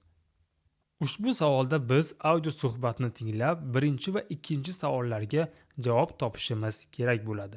Audioni kompyuterda eshitamiz. Прослушайте диалог и выберите правильный ответ в заданиях 1 и 2. Здравствуйте. У вас есть это лекарство? Вот мой рецепт. Да, есть. Стоит 150 рублей. Audio suhbatda salom, sizda ushbu dori bormi? Mana mening retseptim deganda ha bor, narxi 150 rubl deb javob berilgan. Birinchi savolda biz ushbu suhbat qayerda bo'layotganini topishimiz kerak. To'g'ri javob birinchi variant в аптеке, dorixonada. Ikkinchi savolda это лекарство стоит, ya'ni ushbu dori necha pul ekanligi so'ralgan. Yuqoridagi audio suhbatda dori narxi 150 rubl ekanligini eshitdik. Demak, to'g'ri javob birinchi variant 150 rubley, 150 rubl. Ushbu ovozli savolda biz audio e'lonni tinglab, 3 va 4 savollar javobini topishimiz kerak. Audioni eshitamiz. Прослушайте объявление и выберите правильный ответ в заданиях 3 и 4. Хорошая работа для студентов. Компании Вест нужны курьеры. Подайте заявление, заполните анкету, и работа ваша. Audio e'londa student talabalar uchun yaxshi ish. West kompaniyasiga kuryerlar kerak. Ariza topshiring, anketa to'ldiring va ish sizniki deyilgan. 3-savolda ushbu e'lon nima haqida ekanligi so'ralgan. To'g'ri javob birinchi variant o работе, ish haqida. 4-savolda kompaniya West предлагает работу курьера. West kompaniyasi kimlarga kuryer bo'lib ishlashni taklif etayotganligi so'ralgan. Yuqoridagi audio e'londa ish student talabalar uchun deyilgandi. To'g'ri javob ikkinchi variant молодым людям, yoshlar uchun. 5-savoldan boshlab kompyuter savollarini o'qib eshittirmaydi, biz o'zimiz savollarni o'qib javoblarni topishimiz kerak. Уважаемые родители, при входе в здание надевайте, пожалуйста, бахили. Такое объявление можно прочитать. Savolda hurmatli ota-onalar, iltimos, binoga kirayotganda baxillarni kiying yozuvli e'lonni qayerda o'qish mumkinligini so'ralgan. To'g'ri javob ikkinchi variant в детском саду, bolalar bog'chasida. Меня зовут Татьяна, я работаю воспитателем в детском саду. Вчера мы вместе с моей группой готовились к концерту для родителей. Дети учили песню о маме. На концерте дети будут. Savolda konsertda bolalar nima ijro qilishlari so'ralgan. Savol matnida Дети учили песню о маме. Bolalar ona haqidagi qo'shiqni yodlaganliklari yozilgan. Demak, ular qo'shiq kuylashadi. To'g'ri javob birinchi variant pet kuylashadi. Ushbu savol yozma savol bo'lib, boshqa savollar kabi 3 ta variant berilmagan. Bu yerda to'g'ri javobni topib yozishimiz kerak bo'ladi. Savolda biz Aygul Musayeva kim bo'lib ishlamoqchi ekanligini topib yozishimiz kerak. Diqqat bilan o'qisak, Ana очень любит свою профессию повара. U o'z kasbi oshpazlikni juda ham yoqtiradi deb to'g'ri javob savol matnida yozilgan. Demak, to'g'ri javob povara so'zini xatosiz ko'chirib yozamiz. Сегодня четверг, завтра будет пятница. Bugun payshanba, ertaga juma kuni bo'ladi. To'g'ri javob 3-variant пятница, juma kuni. Назовите, пожалуйста, ваш адрес. Iltimos, o'z manzilingizni ayting. To'g'ri javob 1-variant adres, manzil. Познакомьтесь, это моя сестра, она врач. Tanishing, bu mening opam, u shifokor. To'g'ri javob 2-variant vrach, shifokor. Мы сегодня много работали, поэтому я хочу спать. Biz bugun ko'p ishladik, shuning uchun men uxlamoqchiman. To'g'ri javob 1-variant поэтому, shuning uchun. 8 marta в России отмечают. Savolda 8-mart kuni Rossiyada qaysi bayram nishonlanishi so'ralgan. To'g'ri javob 1-variant Международный женский день, xalqaro ayollar bayrami. В России находится город.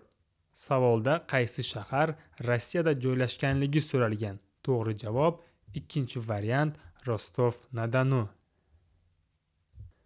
Договор о принятии Республики Крым и города Севастополя в состав России был подписан. Savolda Krim va Sevastopolning Rossiya tarkibiga qabul qilinishi haqidagi shartnoma qachon imzolanganligi so'ralgan.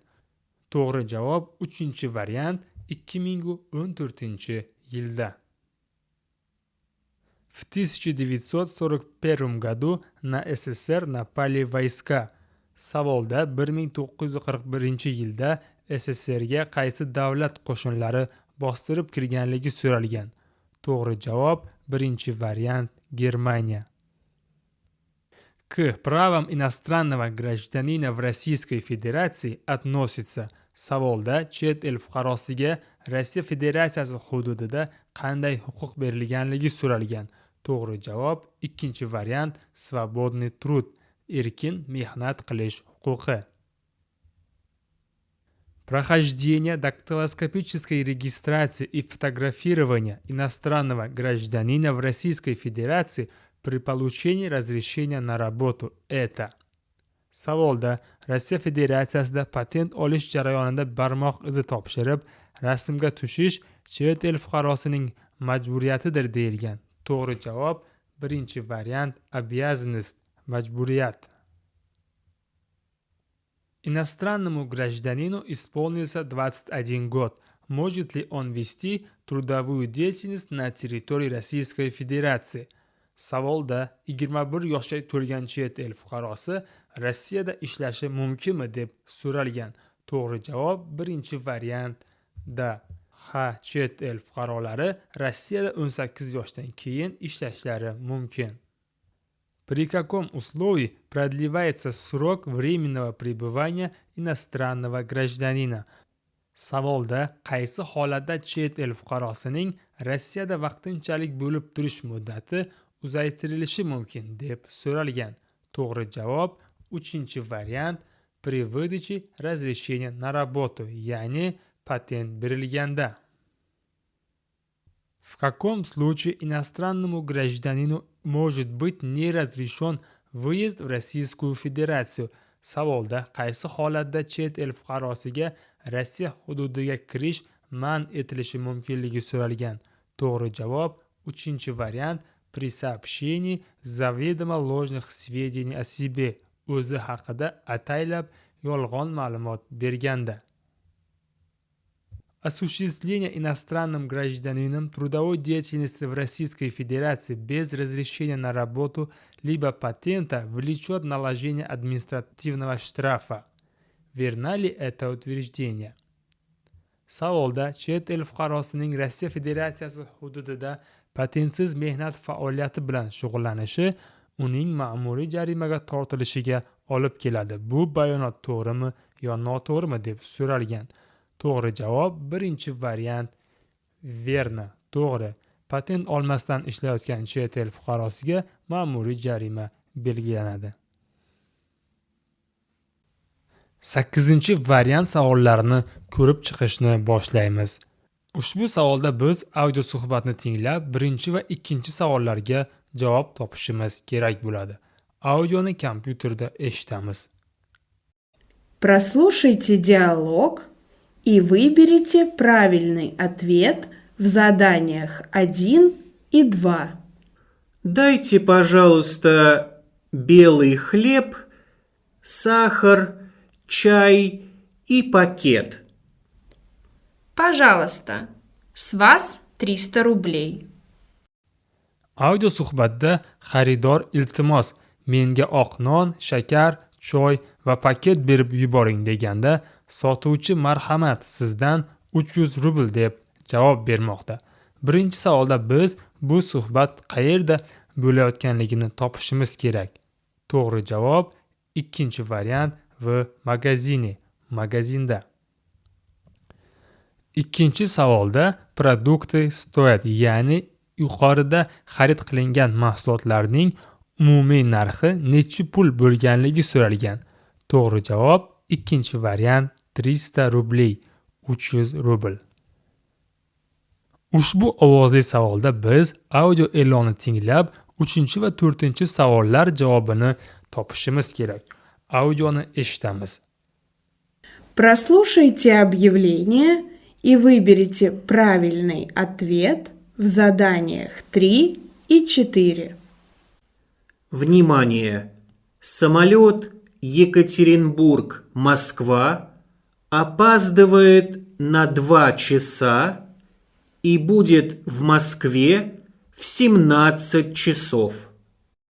Audio e'londa diqqat, Yekaterinburg-Moskva reysi 2 soatga kechikib, Moskvaga soat 17 da yetib keladi deyilgan. 3-savolda samolyot qaysi shahardan uchayotganligi so'ralgan. To'g'ri javob 2-variant iz Yekaterinburga, Yekaterinburgdan. 4-savolda samolyot прилетает в Москву, ya'ni samolyot Moskvada soat nechida yetib kelishi so'ralgan. To'g'ri javob 1-variant 17 часов, soat 17 da. 5-savoldan boshlab kompyuter savollarini o'qib eshittirmaydi.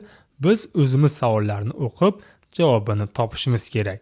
Уважаемые пассажиры, в связи с ремонтом выход в город через центральный вход. Такое объявление можно прочитать. Savolda hurmatli yo'lovchilar, ta'mirlash ishlari sabab shaharga chiqish markaziy kirish yo'lagidan amalga oshiriladi. Yozuvli e'lonni qayerda o'qish mumkinligi so'ralgan. To'g'ri javob 2-variant na vokzali, poyezd vokzalida. Меня зовут Светлана. Я много лет работаю в школьной столовой. Мне нравится готовить для детей вкусную еду. Дети всегда говорят нам «Спасибо». Svetlana работает. Bu savolda Svetlana kim bo'lib ishlashi so'ralgan. Savol matnida Svetlana maktab oshxonasida ishlashi va bolalar uchun ovqat tayyorlashi yozilgan. Demak, u oshpaz bo'lib ishlaydi. To'g'ri javob birinchi variant поваром, oshpaz bo'lib. Ushbu savol yozma savol bo'lib, boshqa savollar kabi 3 ta variant berilmagan. Bu yerda to'g'ri javobni topib yozishimiz kerak bo'ladi. Mahmud Sultanov приехал работать строителем в Россию из Узбекистана. Выпишите нужное слово его заявления. Bu savolda Mahmudning familiyasini topib yozishimiz kerak. Matnda uning familiyasi Sultanov ekanligi yozilgan. Demak, to'g'ri javob Sultanov so'zini xatosiz ko'chirib yozamiz. Она очень хорошо говорит по-русски. U rus tilida juda yaxshi so'zlashadi. To'g'ri javob birinchi variant по-русски, rus tilida. У тебя новые часы? Можно посмотреть? Senda yangi soat ko'rish mumkinmi? To'g'ri javob uchinchi variant часы, soat. Завтра мы первый раз идем на работу. Ertaga biz birinchi marotaba ishga boramiz. To'g'ri javob birinchi variant на работу, ishga. Она спросила, сколько стоит билет на автобус. U avtobusga bilet necha pul ekanligini so'radi. To'g'ri javob birinchi variant сколько, qancha, necha pul. День народного единства в России отмечают. Savolda Rossiyada xalq birligi kuni qachon nishonlanishi so'ralgan. To'g'ri javob 3-variant 4 ноября, 4 noyabrda. В России находится город. Bu savolda qaysi shahar Rossiyada joylashganligi so'ralgan. To'g'ri javob 2-variant Omsk. Договор о принятии Республики Крым и города Севастополя в состав России был подписан. Savolda Krim va Sevastopolning Rossiya tarkibiga qabul qilinishi haqidagi shartnoma qachon imzolanganligi so'ralgan. To'g'ri javob 3-variant 2014-yilda. Жуков это. Savolda Жуков kim bo'lganligi so'ralgan. Жуков Ulug' Vatan urushi yillaridagi harbiy qo'mondon. To'g'ri javob birinchi variant военачальник, harbiy rahbar, qo'mondon. Konstitutsiya Российской Federatsiyasi устанавливает. Savolda Rossiya Federatsiyasi konstitutsiyasida erkaklar va ayollar huquqlari qanday belgilanganligi so'ralgan. To'g'ri javob 3-variant равенство прав мужчин и женщин. Erkaklar va ayollar huquqlari teng qilib belgilangan. Иностранные граждане в Российской Federatsiyasi.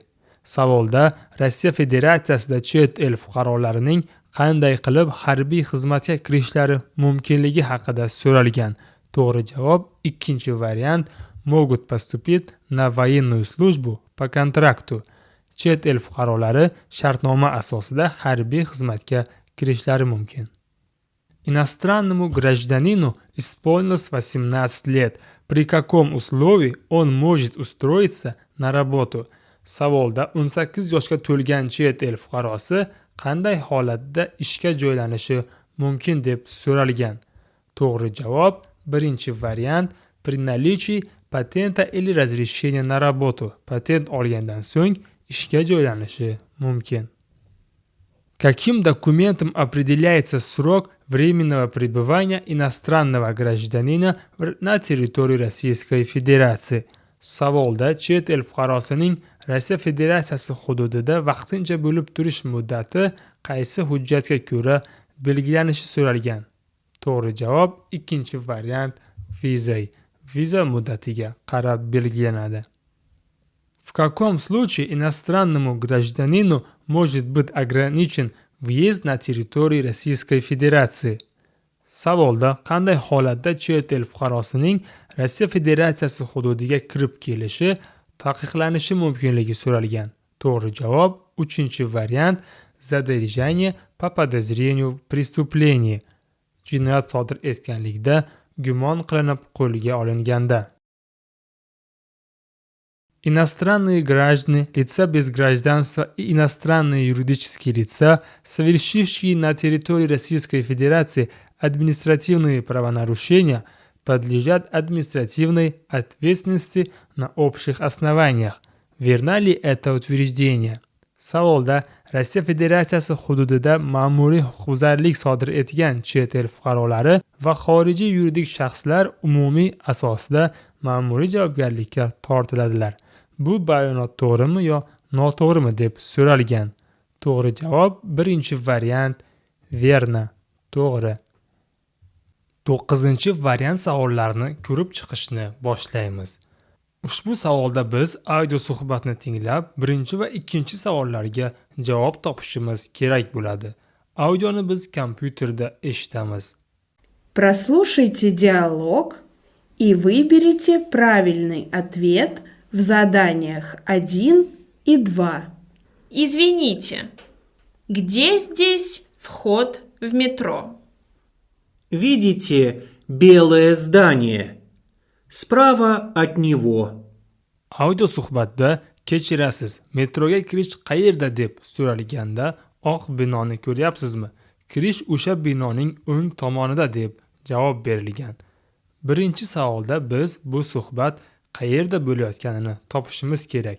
To'g'ri javob 3-variant na улице, ko'chada. 2-savolda вход в metro, metroga kirish qayerda ekanligi so'ralgan. Yuqoridagi audio suhbatda metroga kirish oq binoning o'ng tarafida ekanligi aytilgandi. To'g'ri javob 1-variant справа от белого здания, oq binoning o'ng tarafida. Ushbu ovozli savolda biz audio e'lonni tinglab, 3 va 4-savollar javobini topishimiz kerak. Audioni eshitamiz. Прослушайте объявление и выберите правильный ответ в заданиях 3 и 4. Внимание! Поезд из Казани в Самару опаздывает на 2 часа и будет в Самаре в час дня. Audio e'londa diqqat, Kazan-Samara poyezdi 2 soatga kechikib, Samaraga kunduzi soat 13 da yetib boradi deyilgan. 3-savolda poyezd qaysi shahardan yo'lga chiqqanligi so'ralgan. To'g'ri javob 1-variant из Казани, Kazandan.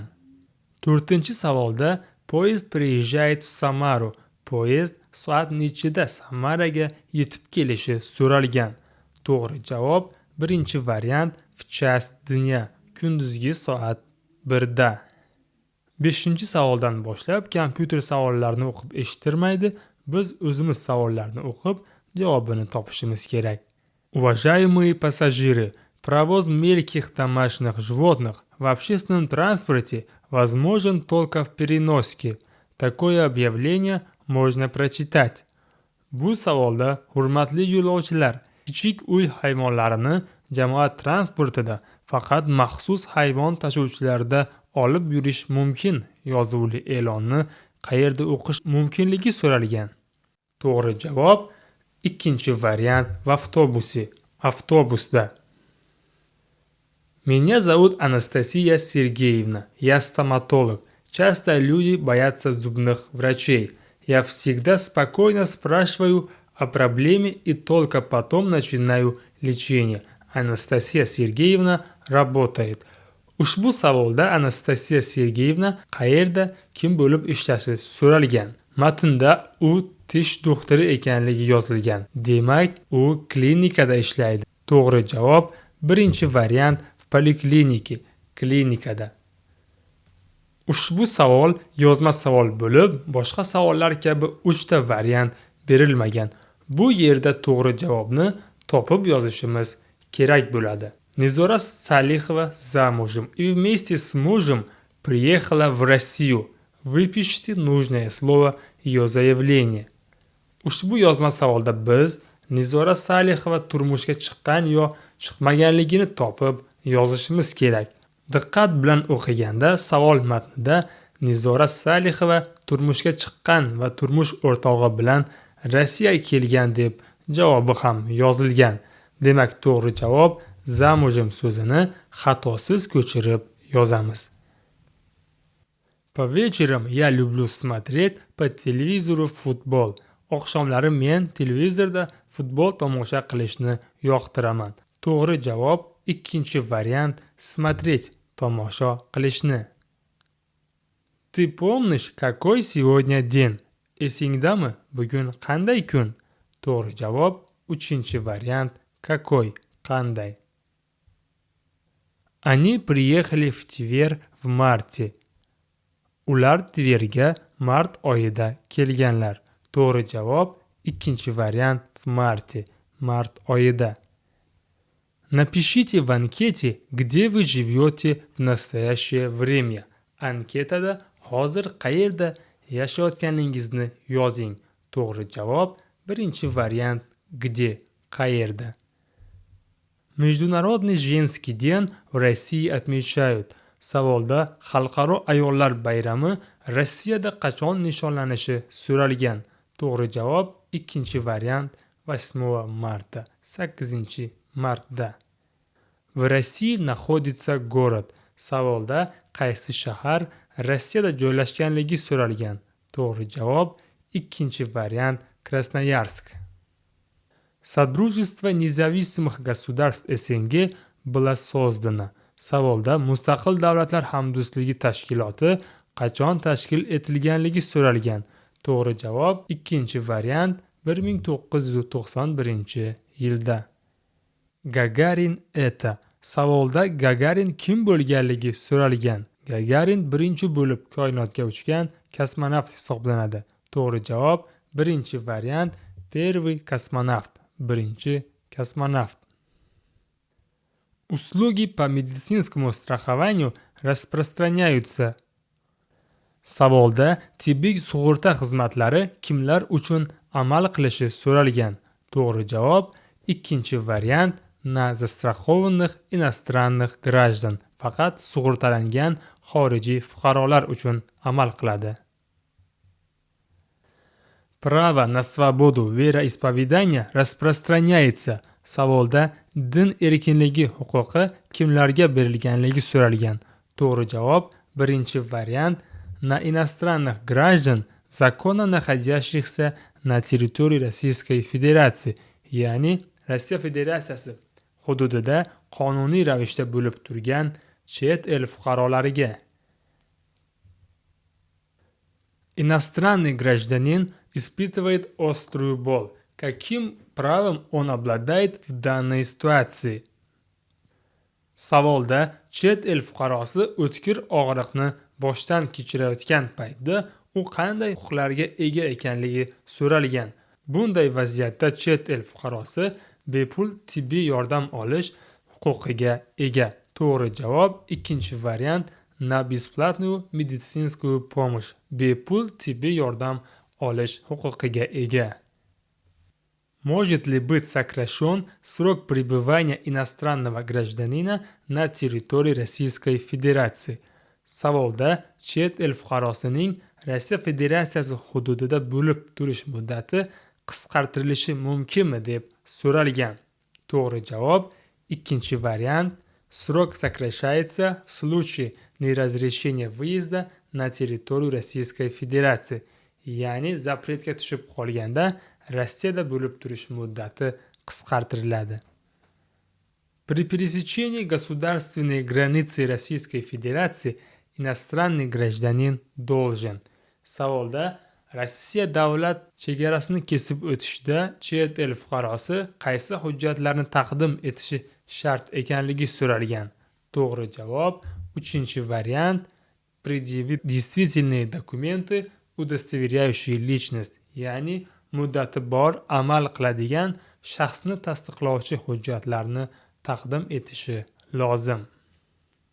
Выезд в Российскую Федерацию может быть запрещен иностранным гражданам в случае неоднократного 2 и более раза в течение 3 лет привлечения к административной ответственности. Верно ли это утверждение?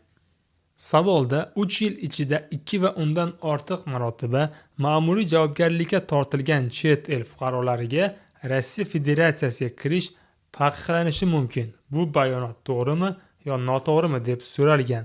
To'g'ri javob birinchi variant verna. To'g'ri. 3 yil ichida 2 va undan ortiq ma'muriy javobgarlikka tortilgan chet el fuqarolariga Rossiya Federatsiyasiga kirish taqiqlanadi. 10 variant savollarini ko'rib chiqishni boshlaymiz. Ushbu savolda biz audio suhbatni tinglab, birinchi va ikkinchi savollarga javob topishimiz kerak bo'ladi. Audioni kompyuterda eshitamiz. Прослушайте диалог и выберите правильный ответ в заданиях 1 и 2. Скажите, здесь есть банкомат? Вот магазин сумки, а справа от него банкомат. Audio suhbatda aytingchi, bu yerda bankomat bormi deb so'ralganda, ana u yerda sumka do'konining o'ng tomonida bankomat bor deb javob berilgan. Birinchi savolda biz bu suhbat qayerda bo'layotganini topishimiz kerak.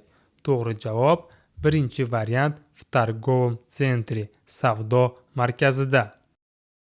Ikkinchi savolda on хочет, ya'ni bankomat bormi deb so'ragan inson nima qilmoqchi ekanligini so'ralgan. To'g'ri javob ikkinchi variant получить деньги. U pul yechib olmoqchi. Ushbu ovozli savolda biz audio e'lonni tinglab, 3 va 4 savollar javobini topishimiz kerak. Audioni eshitamiz. Прослушайте объявление и выберите правильный ответ в заданиях 3 и 4.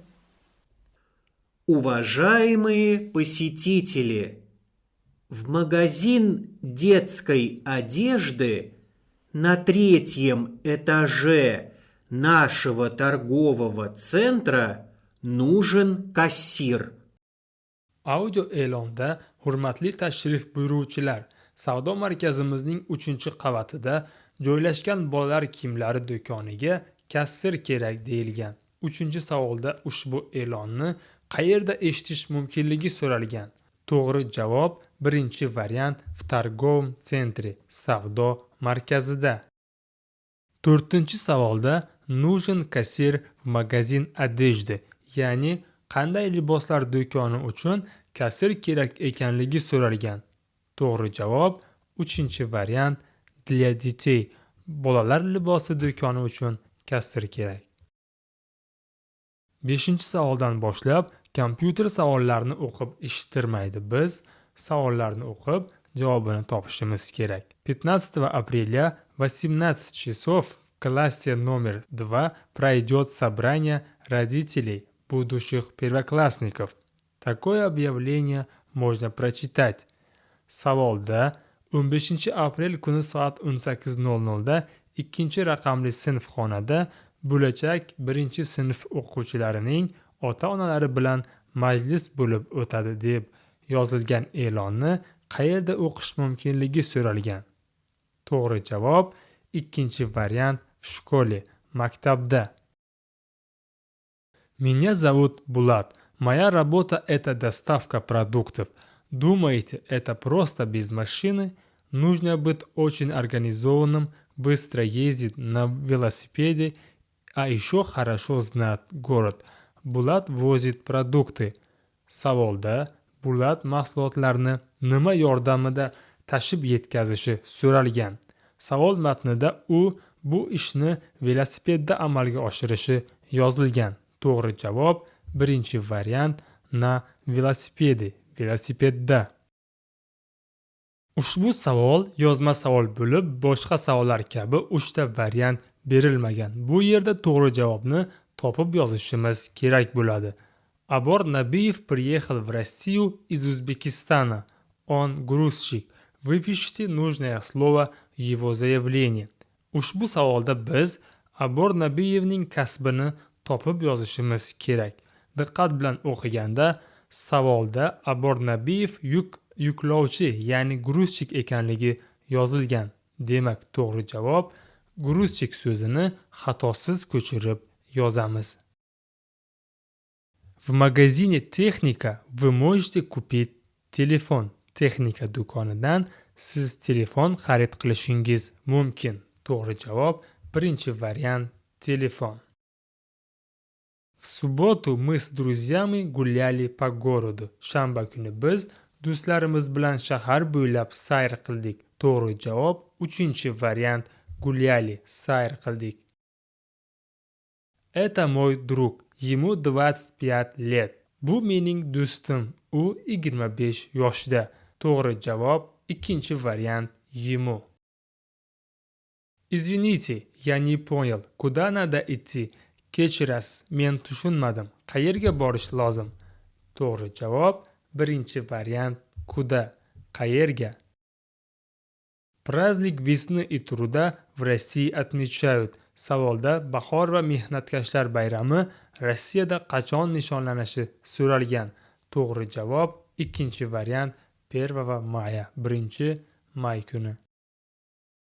В России находится город. Savolda qaysi shahar Rossiyada joylashganligi so'ralgan. To'g'ri javob uchinchi variant Perm.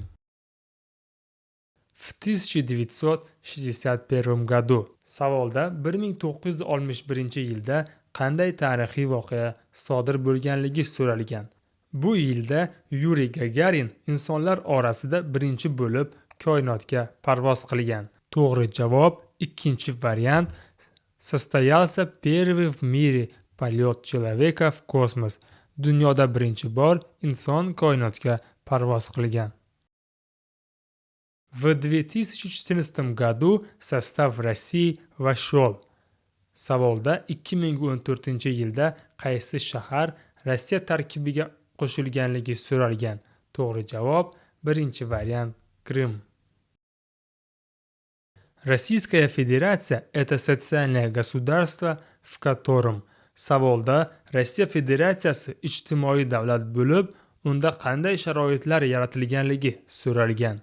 To'g'ri javob uchinchi variant создаются условия, обеспечивающие достойную жизнь и свободное развитие человека.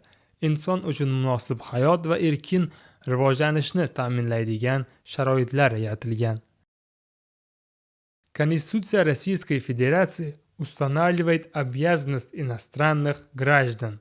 Savolda Rossiya Federatsiyasi Konstitutsiyasida chet el fuqarolarining qanday majburiyati belgilanganligi so'ralgan. To'g'ri javob uchinchi variant защищать свои права в суде. Sudda o'z huquqlarini himoya qilish majburiyati belgilangan.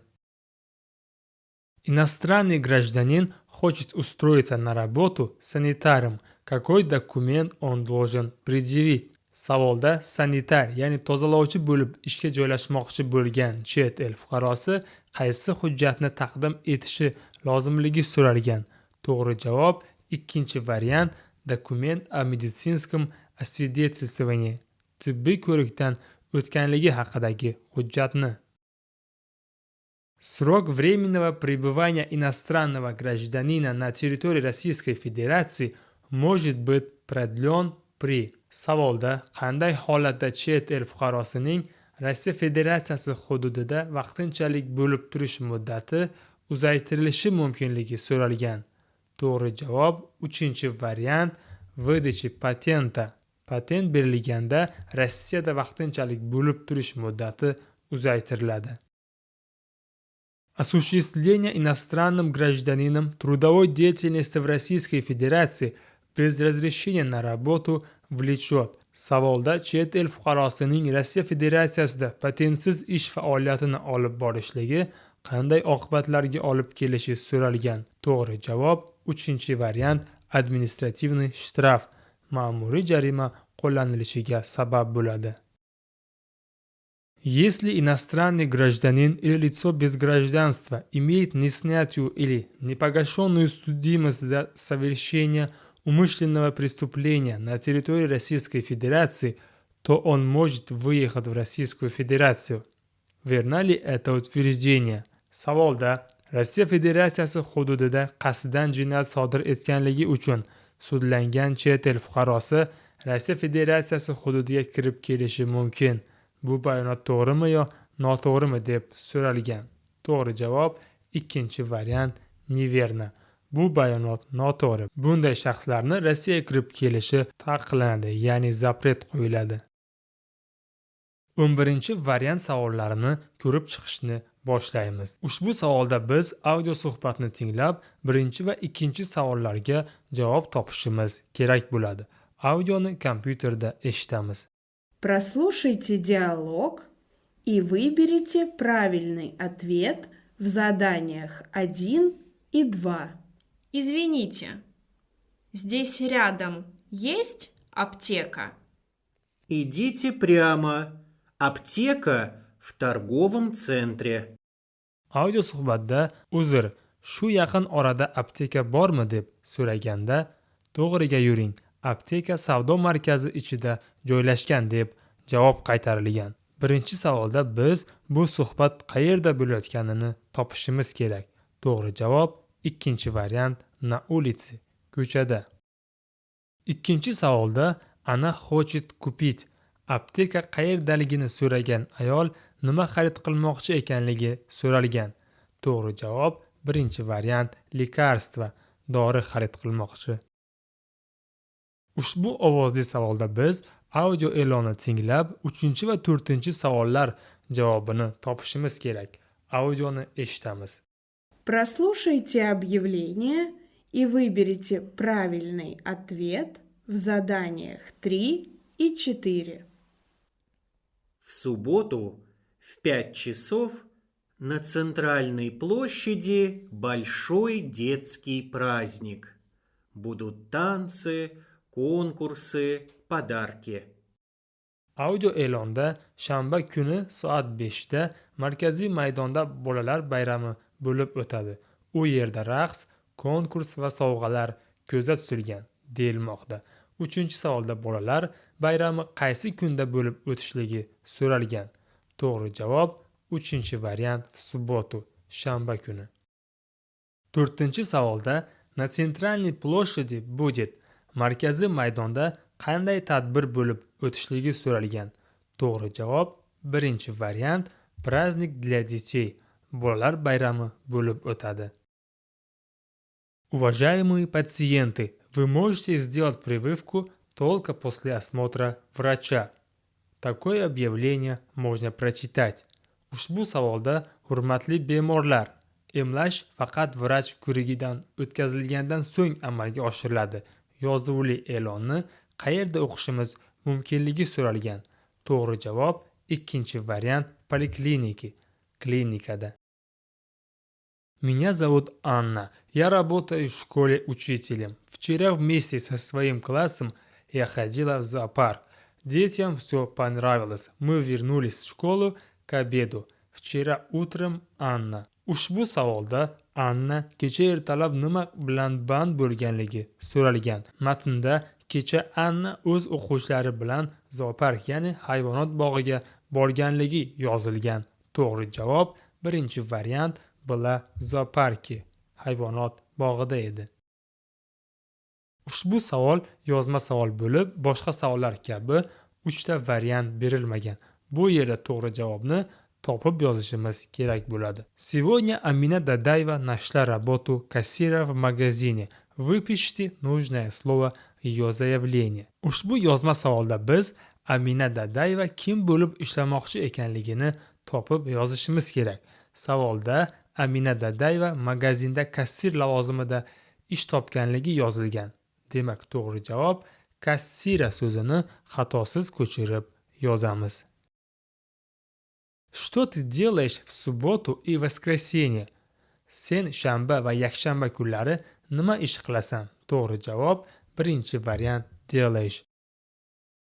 Раньше она работала в кафе. Oldin u kafeda ishlagan. To'g'ri javob birinchi variant работала, ishlagan. Позвоните мне, пожалуйста, завтра. Iltimos, ertaga menga qo'ng'iroq qiling. To'g'ri javob birinchi variant мне, menga. Он спросил, как называется эта улица. U ushbu ko'cha qanday atalishi haqida so'radi. To'g'ri javob ikkinchi variant как, qanday. 12 июня в России отмечают. Savolda 12 iyun kuni Rossiyada qanday bayram nishonlanishi so'ralgan. To'g'ri javob 3-variant День России, Rossiya kuni. В России находится город. Savolda qaysi shahar Rossiyada joylashganligi so'ralgan. To'g'ri javob 2-variant Sevastopol. Жуков это. Savolda Жуков kim bo'lganligi so'ralgan. Жуков Ulug' Vatan urushi yillaridagi harbiy qo'mondon. To'g'ri javob birinchi variant военачальник, harbiy rahbar, qo'mondon. Konstitutsiya Rossiya была принята. Savolda Rossiya konstitutsiyasi qachon qabul qilinganligi so'ralgan. To'g'ri javob 3-variant 1993-yilda. Иностранный гражданин в Российской Федерации имеет право. Savolda chet el fuqarosi Rossiya Federatsiyasi hududida qanday huquqlarga ega ekanligi so'ralgan. To'g'ri javob 2-variant свободно передвигаться по территории страны. Mamlakat bo'ylab erkin harakatlanish huquqiga ega. Трудящийся иностранный гражданин в Российской Федерации обязан. Savolda Rossiyada ishlab turgan chet el fuqarosi nima qilishga majburligi so'ralgan. To'g'ri javob 2-variant уплачивать налоги, soliqlarni to'lashga. Иностранный гражданин решил устроиться на работу. Какой договор с ним должен быть заключен? Savolda ishga joylashmoqchi bo'lgan chet el fuqarosi bilan qanaqa shartnoma tuzilishi so'ralgan. To'g'ri javob birinchi variant трудовой, mehnat shartnomasi. При миграционном учете нужно указать. Savolda registratsiyadan o'tishda qaysi ma'lumotlar yozilishi so'ralgan. To'g'ri javob 3-variant familiya и имя, familiya va ism. Видом наказания за нарушение правил миграционного учета является. Savolda registratsiya qilish qoidasini buzganlarga qanday jazo qo'llanilishi haqida so'ralgan. To'g'ri javob birinchi variant административный штраф, ma'muriy jarima. К нарушителям правил пребывания на территории Российской Федерации всегда применяется административное выдворение.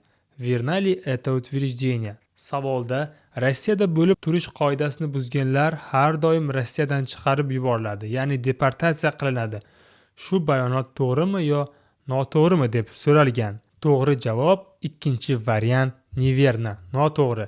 Rossiyada bo'lib turish qoidasini buzgan chet el fuqarolariga ba'zi holatlarda deportatsiya emas, faqat ma'muriy jarima belgilanadi.